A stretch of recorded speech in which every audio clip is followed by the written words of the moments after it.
Cuando tenemos la idea de la poesía o de lo que es el ejercicio de la poesía o la lectura de la misma, eh, um, voy a pensar un poco en los distintos públicos que por primera vez se acercan a ella. Hay prejuicios de alguna forma hacia el arte poético. Algunas personas dicen, no, está muy aburrido, está muy cursi, ¿no? ¿Quién sabe qué es eso? ¿No? Y hay una visión, creo, distorsionada de la poesía.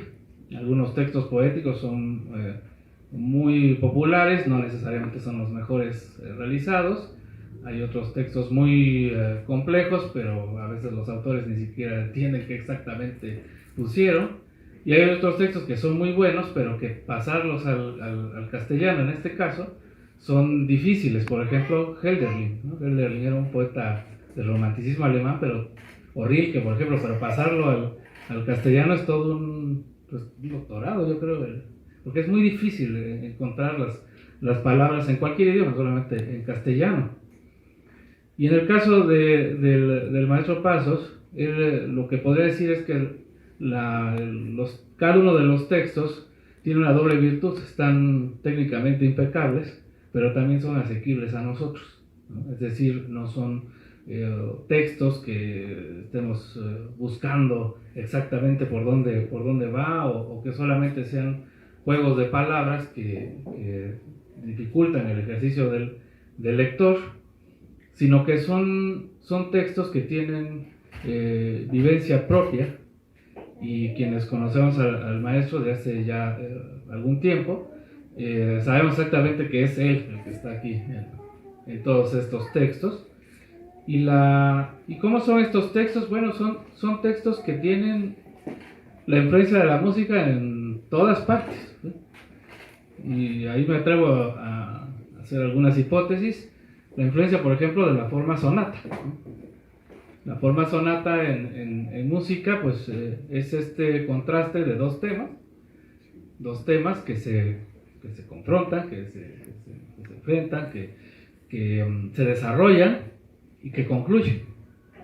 La forma sonata ha sido el modelo clásico de composición, pues básicamente desde finales del barroco hasta la época actual. No hay compositor que no tenga que estudiar la forma sonata. Y esta lucha entonces de contrarios, o estos temas antagónicos, provocan que no estén en este caso, bueno, en el caso de la música, no estén las melodías presentadas de manera plana, digamos, ¿no? Todo bonito, bonito, bonito, bonito, bonito, y termina. Sino que al haber el existir el contraste, permite darle variedad, respiros a la escucha, en el caso de la música, y sobre todo que al compositor le pone un reto de cómo resolver la confrontación de los dos temas. Hay poetas en la historia de la literatura que, vamos a llamarles, son de un solo trazo. Se me viene a la mente, por ejemplo, Whitman, ¿no? Walt Whitman es heroico, épico, todo el tiempo, digamos, ¿no? Ese es su estilo, su forma de composición. Y hay otros autores, por ejemplo, en otro arte como la escultura, Rodin, que nos exige, y se ve que hay una lucha interna bastante grande para moldear y tengamos nosotros una nueva pieza de arte, fruto de ese conflicto interno, vamos a llamarlo. A lo largo de estos 4 libros se ven claramente las inquietudes del autor con respecto a lo que es su propia existencia. Por ejemplo, pensemos en su paso por Rusia, concretamente, algunos poemas dedicados exclusivamente a esas vivencias en Moscú, a eventos tanto personales como políticos que acontecieron a lo largo del tiempo. Hay otros poemas que son enteramente personales, muy, muy, muy vivenciales. Uno de ellos lo dedica a su hermano, por ejemplo, Heriberto. Entonces son textos muy, muy, como de García Lorca, vamos a llamarlo, ¿no? Muy fuertes, muy, muy sentidos. Y así, textos dedicados a la familia, ¿no? A la señora esposa, en fin, hay textos que, sumados, forman la biografía del autor ante nosotros. Pátina, que es el primero que voy a hablar un poco, llama la atención desde el nombre, ¿sí? Y la pátina pues es esta capa que se genera más en los metales, es más claro, esta capa verde, vamos a llamarle, de sales, pero que remite al paso del tiempo en el objeto, ¿sí? La pátina es el paso del tiempo o el rasgo distintivo de que algo pasó ahí. Nosotros como personas, pues la pátina está clara en las canas, ¿no? Por ejemplo, ¿no? Entonces se ve el paso del tiempo aquí, ¿no? Algo pasó y derivó en esto, además de cuestiones naturales de envejecimiento. Pero en los edificios, por ejemplo, la pátina se ve claramente cuando uno percibe que el edificio aún no ha sido intervenido, sino que tiene toda la historia tras de sí. Entonces alguien podrá pensar, y ese edificio está medio viejo, en realidad está la historia impregnada en él. Pero aparte es un edificio que está descuidado, ese es otro tema, ¿no? Pero la pátina está inmersa en el edificio. En los discos, por ejemplo, era más claro en el LP, ahora está volviendo, está la pátina en el ruido de fondo que tenía la fricción de la aguja con el disco, está la pátina, está el paso del tiempo. Y por ejemplo hay grabaciones de música, sobre todo hasta los años 50, antes del estéreo, que se ve el paso del tiempo en una grabación. Por ejemplo, si escuchamos una versión de Furtwängler con la Filarmónica de Berlín, pues se ve el paso del tiempo, ¿no? Entonces inmediatamente piensas, esta grabación es histórica, por muchas cosas, ¿no? No solamente por el tiempo que tiene la grabación, sino porque imaginemos a Furtwängler bajo las bombas en la Segunda Guerra Mundial, por ejemplo. Todo eso está acumulado en la experiencia sonora, en lo que es la grabación. Así que Pasos nos propone en Pátina lo que en él se ha ido acumulando a lo largo del tiempo con respecto a sus propias vivencias y lo que a él le anima, también lo que a él le angustia. El segundo libro es el de La Sirena y el Lobo. Este texto tiene todo el estilo de un poeta romano llamado Cátulo. Cátulo a nosotros llega, por la música llega, por los Cátuli Carmina, que son los cantos en estilo de Cátulo de Karl Orff. Y es una confrontación, en este caso, de hombres y mujeres. Así que lo que fue forma sonata en el desarrollo genérico de las poesías queda de manera explícita en este segundo texto, porque hay una alegoría de lo que es el sentimiento del hombre con la mujer. Y cada texto es exaltado con respecto a cuál sería el sentir del hombre o la mujer con respecto a su complemento. Hay que decir que el maestro Pasos, a cada uno de sus libros, agrega un texto introductorio. En el caso de La Sirena y el Lobo vino un texto llamado Naturaleza, que comienza así, dice: la sabiduría pitagórica enseña que en algún lugar de la tierra existe una mujer semejante a ti, compatible en gustos y en carácter. Aquí viene un dato muy interesante, dice: según Jung, inconscientemente el hombre buscará a su Eva, una imagen femenina definida. El noble Don Quijote de la Mancha tuvo en mente a la bella y maravillosa Dulcinea del Toboso, musa que inspiró sus grandes batallas y empresas en la vida. Después va describiendo las características o el actuar de la mujer en las sociedades contemporáneas, concretamente en la URSS, pero al final termina diciendo esto: sin embargo, pienso que más allá de la sociología que esto implica, la naturaleza de la mujer es distinta. Dice: ante todo, la mujer es origen, principio y génesis. O sea, la mujer es esta idea del eterno femenino, por ejemplo, que de los griegos y pasando por los alemanes románticos, está exactamente cuál es la esencia de lo que podríamos llamar o el concepto de mujer en sí mismo. Y dice Pasos: tengo la certeza que la naturaleza femenina no es necesariamente un símbolo erótico, sino algo más allá. Es sustancia espiritual, es unión, es complicidad y es entrega. Tomando esto en cuenta, entonces, comienza su alegoría a manera de cancionero. Los cancioneros eran, lo que es poesía popular siglo XVIII, estoy pensando, es transmitir una idea rápidamente entre dos interlocutores como antífona, digamos, va el hombre, va la mujer, va el hombre, va la mujer. Entonces, por ejemplo, Gustav Mahler usa este recurso para sus canciones, Hugo Wolf lo usó para sus canciones, y el maestro Paso lo usa en esta especie de cancionero, vamos a llamarle. Por eso mencionaba lo de Cátulo con Orff. Son piezas, son poesías que están hechos, al menos sobre todo de El Lobo y la Sirena, para cantarse. Entonces se me figura. Es como música contemporánea aquí, concretizada en palabra impresa, ¿no? Y de ahí las ideas o los conceptos que tú puedes ir resaltando a la hora de leer. Son poemas cortos, hay que decir, la mayoría de los poemas del maestro Pasos son poemas breves.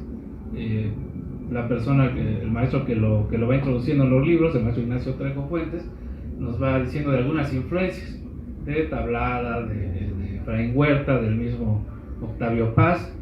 Y en el primer libro, pues yo veo una alta influencia de los soviéticos, del constructivismo, de Mayakovsky, de todos estos poetas, poesía muy, muy atrevida en lo formal, ¿no? Todas estas figuras que forman y son hechas para recitarse en voz muy, muy, muy, muy alta.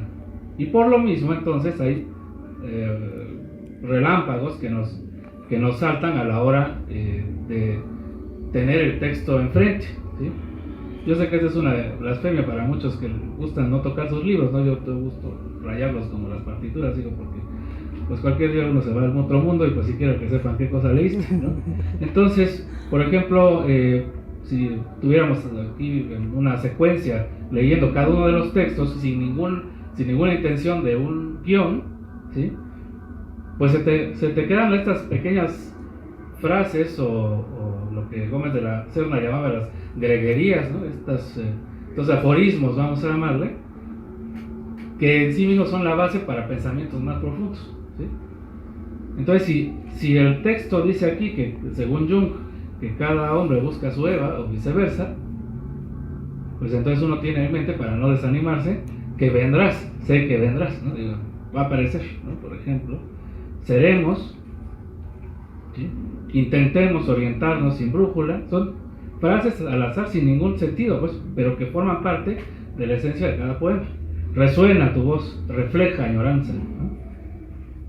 Y a la vez que va circulando están las ilustraciones del maestro Toledo, tanto en este cuarto libro como en el primero, en la portada, ¿sí? Entonces, el erotismo, por ejemplo, abordemos la nave de los cuerpos, anclemos, encadenados, en fin, ahí va surgiendo cada uno de los textos, y dice: mi hoguera es permanente, no se extingue, el agudo intervalo, soy la flor, la luna, la claridad del agua, y así nos vamos, alcanzaré en el mar ardiente de lo vivido tu imagen. Hay que decir que este libro tiene es una edición bilingüe. Así que aquí lo divertido también es que pueden ir contrastando la versión original en castellano con la traducción. Por ejemplo, si había como un reto aquí literal en la página 91, el último, si es todo un ejercicio de traducción o de reinterpretación que se hizo del texto, y esto es maravilloso. Lo voy a leer. Este es el texto 27 de Lobo, y dice: trepidan en mí el grito, espíritu, fantasía de tu fuente emotiva. Entonces, esta misma versión en castellano: the scream, the spirit, the fantasy of your emotional fountain, vibrates on me. Por ejemplo, suena bien, ¿no? Entonces, vibrates on me, ¿no? Se siente uno aquí medio dolor, ¿no? Pero creo que este ejercicio y este aporte de la literatura, al hacerla pues ya en una connotación internacional, es digna de encomio. Y yo creo que es de estos libros. Este es un libro, digamos, como puede ser como cualquier libro poético, pero que directamente va a la emoción del lector. Repito, no son textos ahí con pues a ver dónde empieza, no es Piedra de Sol, no es una cosa así, ¿no? O sea, lleva un año aquí interpretarlo, sino son muy directos y yo creo que muy cercanos a nosotros, y eso hay que celebrarlo. Rápidamente les voy a contar que la poesía de Pasos, bien mencionaba, es esta poesía del conflicto, y también hay varios textos, hay uno en particular, y con eso quisiera terminar, que habla de la música de un compositor que a mí me gusta mucho. Nacho Pasos desde luego es parte de su adoración, que es Dmitri Shostakovich, ¿no? Es uno de página 80, es uno de los poemas. Se llama Sensación y dice así: una madrugada en algún callejón de Moscú contemplé las calles entre paredes grises que destilaban el sopor de la guerra y la angustia de la música de Shostakovich. En otro de los libros menciona la creación de Miguel Ángel, menciona la novena sinfonía de Beethoven, pero vamos aquí a deconstruir esto. Dice aquí que las paredes grises destilaban el sopor de la guerra, y es que hasta la fecha, tanto en lo que es Moscú como Petrogrado, antes Leningrado, pues maestro, digo usted que estuvo muchos años por ahí, yo creo que la guerra está todavía en la conciencia colectiva. Los testimonios que hay del sitio de Leningrado, por ejemplo, pues son aterradores. La gente se comía los muebles, se comió casi el piso, pues porque el sitio alemán duró 3 años, ¿no? Entonces imagínense 3 años de sitio. Aquí en México no tenemos el de Cuautla y lo que tú quieras, pero no fueron 3 años. Aquí mismo Oaxaca estuvo sitiada en algún momento por los franceses, ¿no? Los carrancistas también nos sitiaron ya en el siglo XX, pero no eran 3 años, pues, digo, 3 semanas, un mes y mucho, pues, pero no, ya exagerando, pues. Entonces, yo creo que cuando el maestro Pasos menciona que está este sopor, ¿no? de la guerra, pues es algo que nosotros podemos imaginar de que no se ha olvidado. Todavía quedan sobrevivientes de la Segunda Guerra Mundial. Estás en un lugar que es muy distinto. Yo creo que los que han viajado, por ejemplo, a Japón, mencionan eso mismo en Hiroshima, por ejemplo, ¿no? Que a pesar que ha pasado tanto tiempo, no puede uno dejar de pensar que algo pasó ahí, algo queda. Y entonces remata el maestro Pasos cuando dice que estas paredes destilan la angustia de la música de Shostakovich. Shostakovich era el compositor más importante de la Unión Soviética, junto con Prokofiev, por ejemplo. Había más Khachaturian, por ejemplo, que era muy, muy importante, Miaskovsky, en fin, muchos autores trascendentales en la historia de la cultura, no solamente de la música, sino de la humanidad. Shostakovich en particular va aparejada su épica, va aparejada su grandiosidad en muchas de sus sinfonías, también en los movimientos rápidos de su música de cámara, de sus cuartetos. Pero los movimientos lentos, tanto de las sinfonías como de los cuartetos, hay un dolor enorme, pues. Y no puede ser para menos. Digo, la Segunda Guerra Mundial ocasionó, que les gusta, 60 millones de muertos, una cosa así. Son cifras, que nosotros no podemos ni siquiera imaginar el volumen de dolor que ahí se presentó en esos 6 años que duró la Segunda Guerra Mundial. Amén de la situación política misma de la Unión Soviética. Entonces,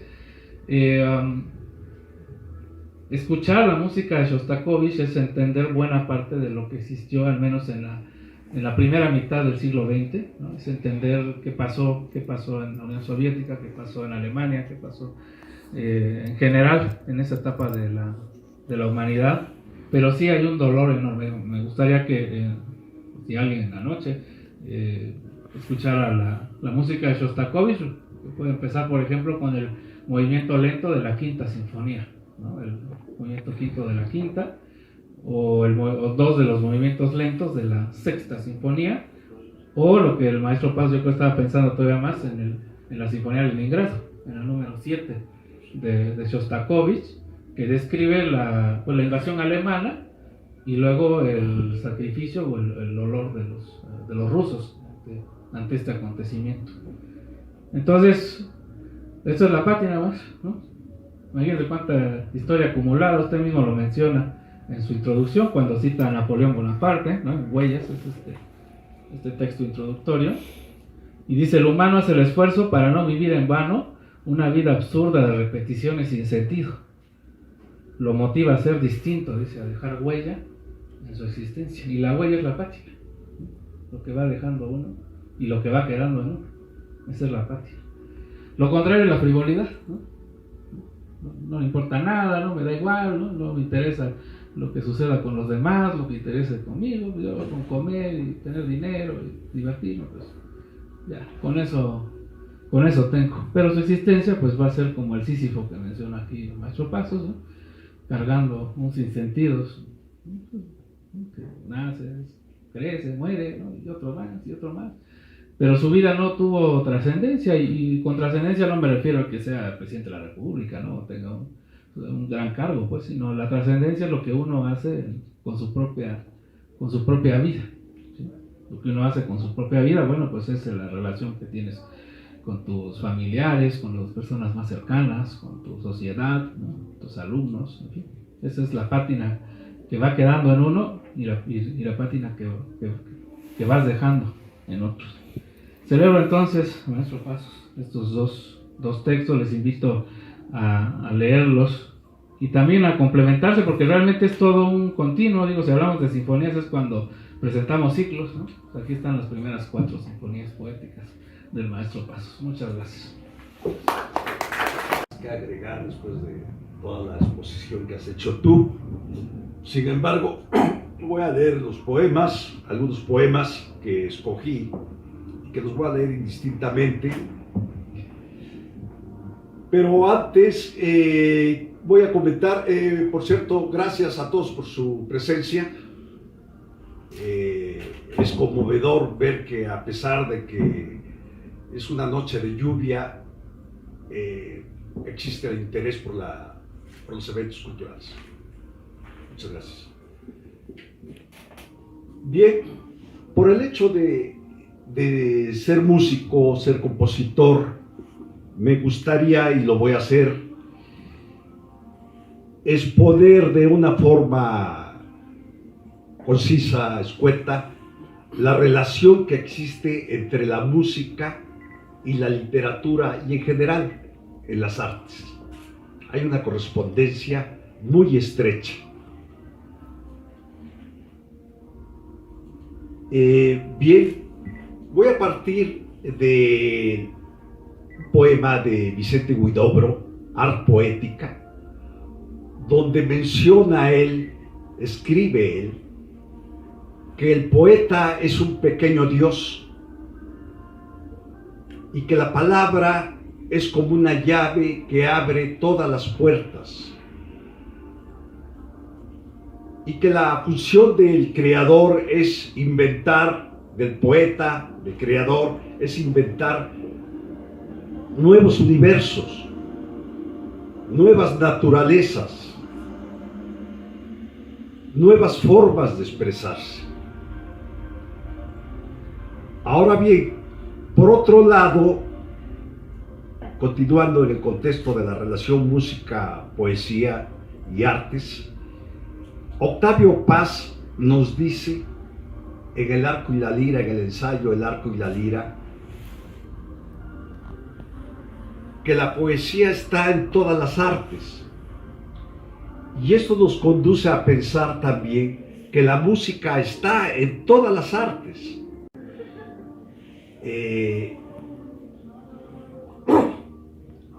Que la arquitectura es música petrificada. Y eso sucede no solo en la arquitectura, sucede en la pintura, sucede en la escultura. Hay una gama de colores, de tonalidades, el rasgo, en fin, el trazo. Y para tener más claro esto,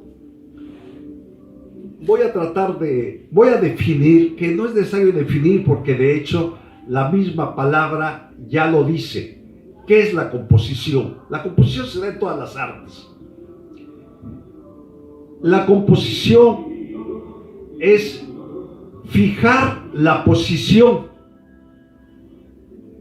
o se antepone o se pospone, o bien la palabra, o bien el sonido, o bien el color, o bien el rasgo.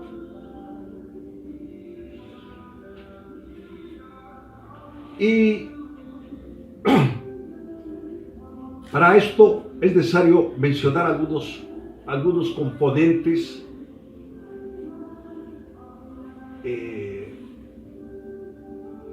los más recurrentes en la composición, que es, por ejemplo, la métrica, la rítmica, el timbre, la textura, la articulación, o sea, el fraseo.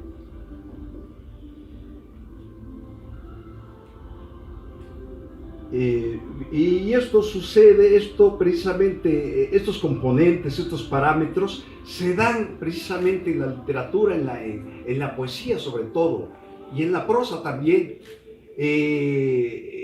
La métrica, la rítmica, el número de sílabas, la acentuación de las sílabas, las vocales breves, las vocales largas,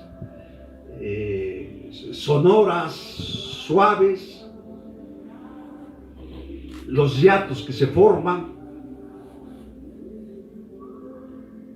y la entonación, por supuesto, se da en el verso, y es precisamente para el compositor el lograr ver la entonación del verso cuando escribe música vocal, porque esto prácticamente le dicta la composición, una canción, una aria, en fin, un diálogo, la ópera.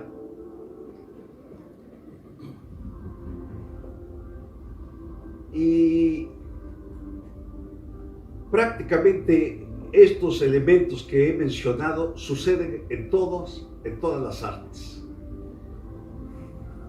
Es la formación, es la unión, es la modificación por medio de la supresión, de la adición, es decir, sumas palabras, restas colores, restas rasgos, restas movimientos, etc.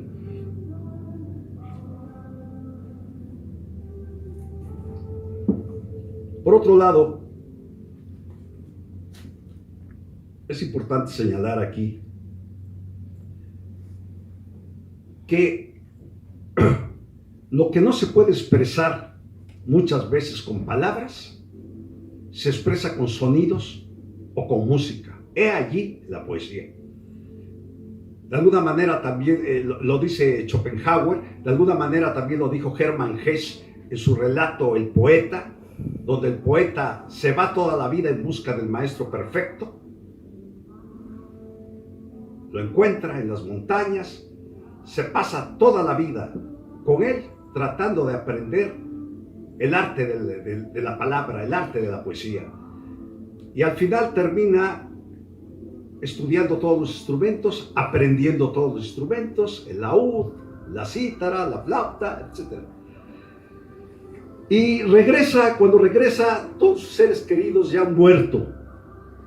Tristemente, él toca por las calles y se acerca a la gente realmente asombrada, anodada, de ver esa musicalidad. Y entonces aquí también está el otro mensaje. Si no aprendió precisamente la palabra, aprendió la poesía. Lo que comenta precisamente Octavio Paz en El arco y la lira, que todo es poesía, todas las artes es poesía. Y bien, voy a leer algunos poemas de Pátina. Ya Carlos dijo prácticamente el contenido, sin embargo, voy a leer el texto completo del preludio del preludio del libro. Y ya leíste tú algo, pero voy a leer todo porque sí es un texto breve. ¿Qué es la pátina? Aquí también aquí hay algo que fue el hilo conductor para mí, que no solo es la pátina que queda en las cosas viejas, antiguas, es la pátina misma de la vida, es la vida misma. Como decía, como menciona Carlos, envejecemos, nos marca la vida, nos deja una huella. Y precisamente en este poemario hago un plan de enunciados, donde arrojo sobre el papel una serie de enunciados que me sirven como palabra concepto, y de ahí parto para descifrar la pátina de la vida misma. Y el primer poema es Nacimiento y el último poema es La Muerte. Leo el preludio, que de alguna manera ya tienen una idea por el hecho de que leyó Carlos un párrafo. Huellas. Atila, el azote de Dios, guerrero invencible, dejó su huella en la historia. Fue tal la fiereza del líder que llegó a decirse de él que por donde pasaba su caballo no volvía a crecer la hierba. El conquistador Napoleón Bonaparte, al llegar a Egipto, exclamó en voz alta: soldados, desde lo alto de esas pirámides, 40 siglos os contemplan. Es menester humano admirar la huella del tiempo para demostrar que la civilización trasciende en la historia. Así, Albert Camus, en su ensayo El mito de Sísifo, plasma la huella del tiempo al cargar Sísifo una roca incrustada de pátina, cuesta arriba, día tras día, al rodar abajo una vez alcanzada la cima. El humano hace el esfuerzo para no vivir en vano una vida absurda de repeticiones sin sentido. Lo motiva a ser distinto, a dejar huella en su existencia. Dejar testimonio de su propio rastro en el circunmundo es el quehacer cotidiano del hombre. El universo, la naturaleza, el tiempo, el destino, la humanidad no escapan en la búsqueda del ser para justificar una vida plena de lucha, amor y esperanza. Este es el prólogo, de alguna manera, para comentar la pátina, la huella del tiempo.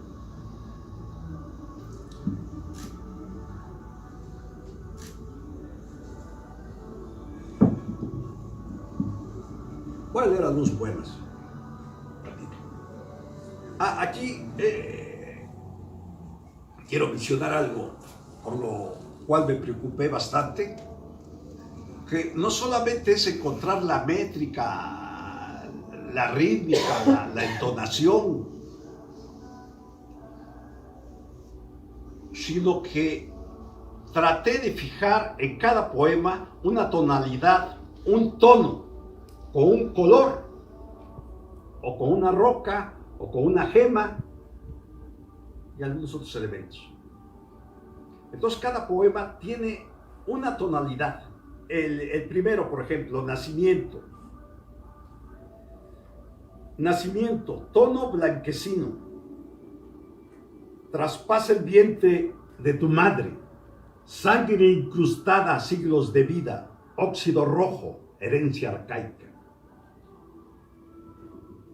Floral, tono amarillento.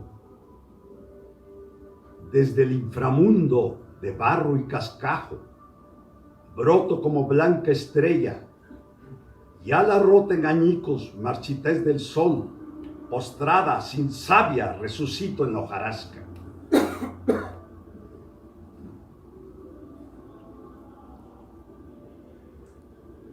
Muros, tono negruzco, a Darío, que por cierto, hoy es cumpleaños de mi hijo Darío, que cumple 22 años.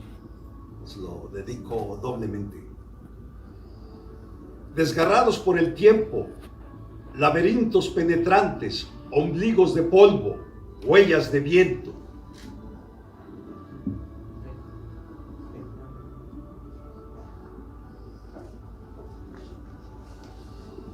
Coraje, tono rojo, salpica de sangre tus huesos, serrallo iracundo para templar los nervios.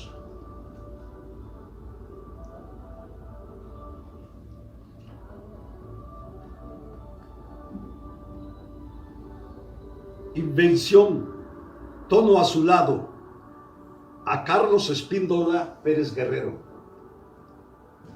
Traza un cielo rojo, ordena las galaxias, las estrellas. Todo es un juego que arma el universo en 6 polos. El cero es la forma poligonal de infinito.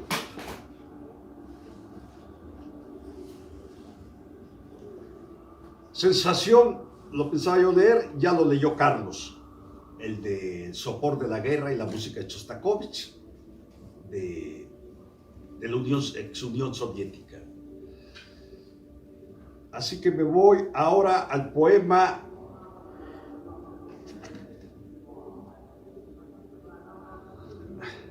dedicado a Beto Pasos, mi hermano Beto Pasos, que muchos de ustedes lo conocen. Fatalidad, tono negro, a Beto Pasos. Grito aterrador que perfora los huesos, daga que derrama la muerte.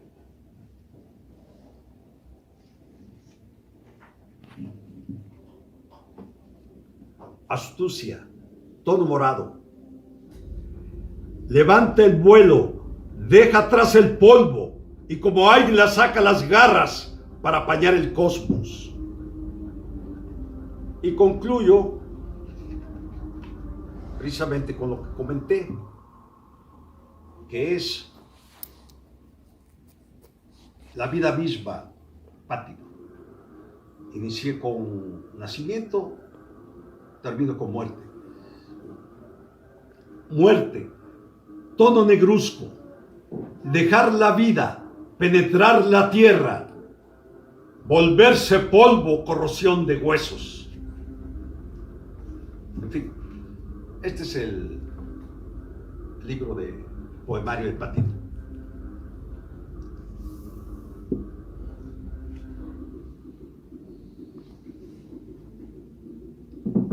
Y bien, ahora vamos a comentar sobre La Sirena y el Lobo. Es un libro con ilustraciones de Francisco Toledo, edición bilingüe. La Sirena y el Lobo es un poema narrativo sobre el amor pleno, sobre el amor idealizado, sobre el aprendizaje del amor, donde se conjuga Eros y el amor, y a la vez es un poema erótico que vamos descubriendo todos desde nuestra juventud hasta ya años, muchas veces ya una edad avanzada, lo erótico. Pero más que todo es el amor idealizado, el amor pleno, donde se ve a la mujer desde una perspectiva de la compañera, la amiga, la hermana, la madre, la mujer espiritual que te va a acompañar tal vez por el resto de tu vida.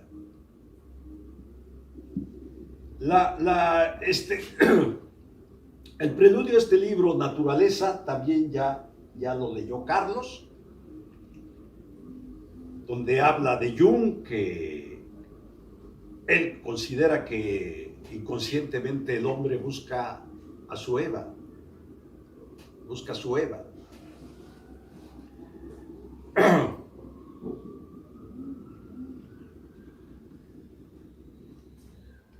Y esa imagen que tiene, por cierto, muchas veces el ser humano de la compañera, de la mujer, muchas veces se refleja también con la imagen de la madre, de la mamá. Eso se da curiosamente, no en todos los casos, pero en el buen sentido de la palabra, no porque persigas tener a una madre contigo, sino a una compañera, pero se ve esto también. Voy a leer algunos poemas de La Sirena y el Lobo. Ya Carlos explicó de una forma muy clara, muy elocuente, sobre lo que se puede pensar también operísticamente, en la música vocal, en la cantata.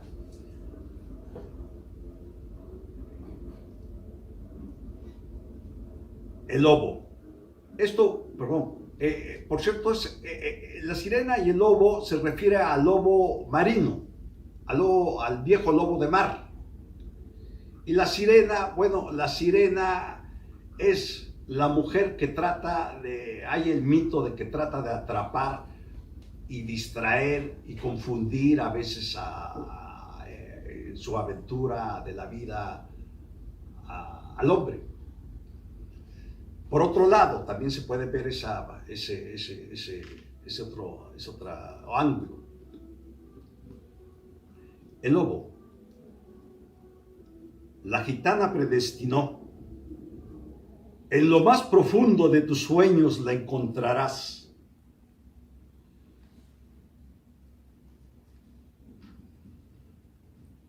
La sirena. Yo seré tu timón y tú el marino. Abordemos la nave de los cuerpos.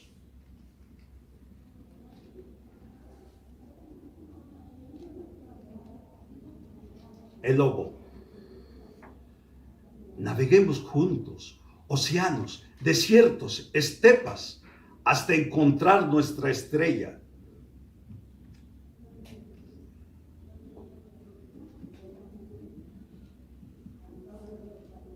La sirena. Soy la flor, la luna, la claridad del agua, la inmensidad. Bebe mis encantos.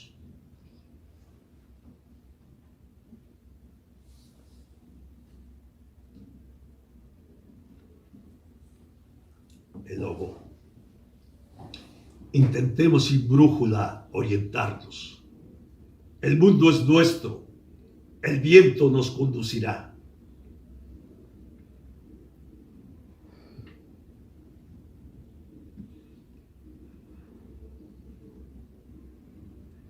La sirena. Penetra mis poros. Haz de mí tu aliento, huesos, sangre.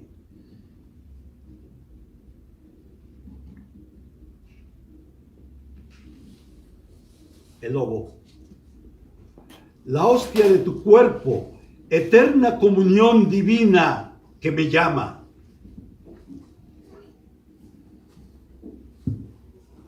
La sirena. Somos lenguas entrelazadas. Ven, clava tu serpiente en mi serpiente. Gracias.